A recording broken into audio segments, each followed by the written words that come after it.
برکت نام میں آپ سب کی سلامتی ہو۔ میں پادری نسیم جان آپ سے آج ایک بار پھر ہم کلام ہوا چاہتا ہوں۔ میرے ساتھ ایک حوالہ دیکھیں، نئے عہد نامہ میں سے مقدس مرکز رسول کی انجیل،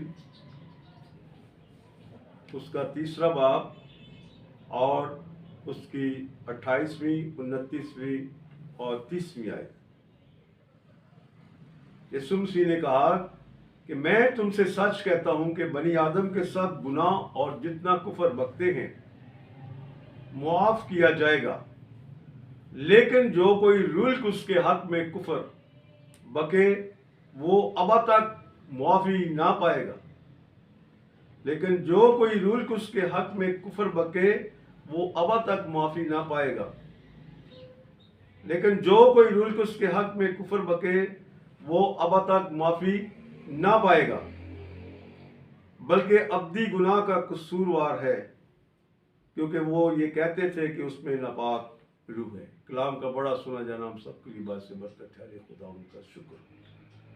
عزیزو، ان 4 آیت میں آج ہم یہ بات سیکھیں گے کہ کس طور سے خداوند یسوع مسیح کی منادی کی مخالفت فقی اور فریسی بڑے نڈر ہو کر کرتے تھے، اور اس پر مختلف قسم کے الزامات لگاتے تھے کہ جو وہ کام کرتا، مسیح معجزات کرتا،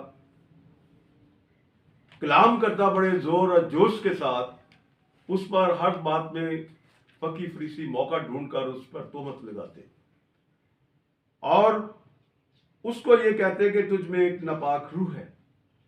بلکہ وہ ناپاک روح سے بات نہیں کرتا تھا، بلکہ وہ اپنے روح سے، اپنے دیے ہوئے اور اس کے اپنے الہام سے وہ بات کرتا تھا۔ فقی اور فریسیوں نے جو بات کی اور مسیح نے جو ان کو سمجھایا اور ان کو کہا کہ میں تم سے سچ کہتا ہوں کہ بنی آدم کے سب گناہ اور جتنا وہ کفر اس زمین پر بکتے ہیں وہ تو معاف ہو جائے گا، لیکن جو کوئی روح القدس کے حق میں کفر بکے وہ ابد تک معافی نہ پائے گا۔ آج اس دنیا میں ہم انسان بھی اس بات میں احتیاط نہیں کرتے۔ ہم بہت دفعہ روح القدس کے خلاف بات کرتے ہیں، روح القدس کو برا بھلا کہتے ہیں۔ جو خدا کی روح سے غیر زبان کا تجربہ رکھتے ہوئے بات کرتے ہیں، ان کا مذاق اور تہمت ان پر لگتی ہے۔ یہ رویہ آج انسان کا اچھا نہیں ہے۔ اس میں خدا آج بھی ان باتوں سے ملال ہوتا ہے، ناراض ہوتا ہے اور کڑتا ہے۔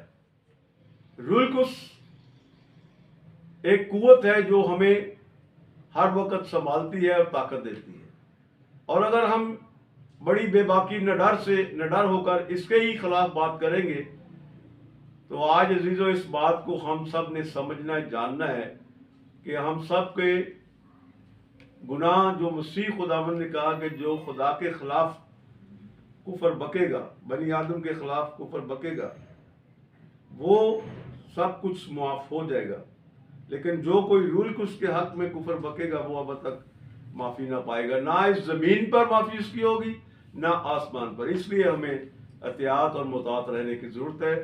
خداوند اس کلام کے سلسلے سے سب کو برکت دے، آمین۔